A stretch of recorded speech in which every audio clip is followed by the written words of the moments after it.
Hello दोस्तों, आप सभी का स्वागत है AKM ऑफिशियल चैनल पे। आज हम लोग एक नया टॉपिक को देखेंगे जो बहुत ही छोटा सा टॉपिक होगा और सबसे ज़्यादा इम्पोर्टेंट यहाँ से प्रश्न आपको देखने के लिए मिलेंगे। चलिए हम लोग शुरू करते हैं बिना देरी किए हुए। आज पहला टॉपिक है ये मापक यंत्र एवं पैमाने।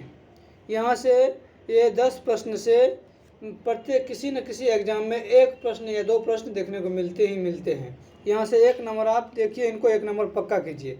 चलिए हम लोग शुरू कर रहे हैं कि सोनार का प्रयोग कहाँ किया जाता है।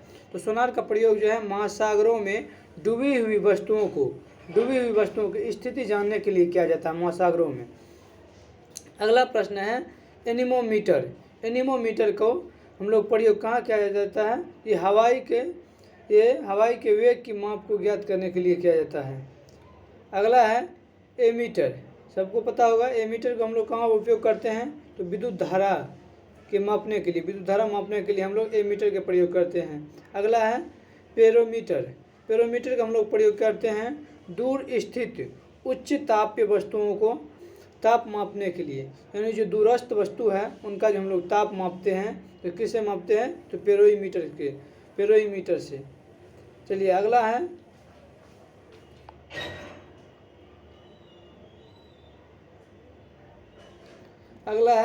पैरोहीलियोमीटर।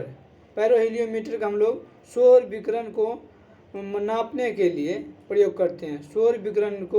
शोर के जो है विकिरण को मापने के लिए इनको किनका प्रयोग करते हैं, हम लोग पैरोहीलियोमीटर का प्रयोग करते हैं। बहुत इम्पोर्टेंट है। अगला है मैनोमीटर। मैनोमीटर का हम लोग प्रयोग करते हैं गैसों का दाब जानने के लिए। अगला है हैग्रोमीटर। हैग्रोमीटर हम लोग प्रयोग करते हैं वायुमंडल की आपेक्षिक आर्द्रता ज्ञात करने के लिए। वायुमंडल की आपेक्षिक आर्द्रता हम लोग जानते हैं किससे, हैग्रोमीटर से। अगला है स्प्रिंगुतुल्ला। स्प्रिंगुतुल्ला का हम लोग प्रयोग करते हैं किसी वस्तु के भार को मापने के लिए। अगला है बैरोमीटर यानी हम लोग इसका प्रयोग करते हैं वायु दाब मापने के लिए। बैरोमीटर का सबको पता होगा वायु दाब। ये जो है पैरोमीटर ये जो दूर स्थित उच्च तापीय वस्तुओं का प्रयोग करते हैं। ये बहुत ही इम्पोर्टेंट प्रश्न है। तो ताप हम लोग मापते हैं, जैसे सूरज का हो गया, तारे का हो गया इत्यादि इन सब का। चलिए अगला है ओडोमीटर।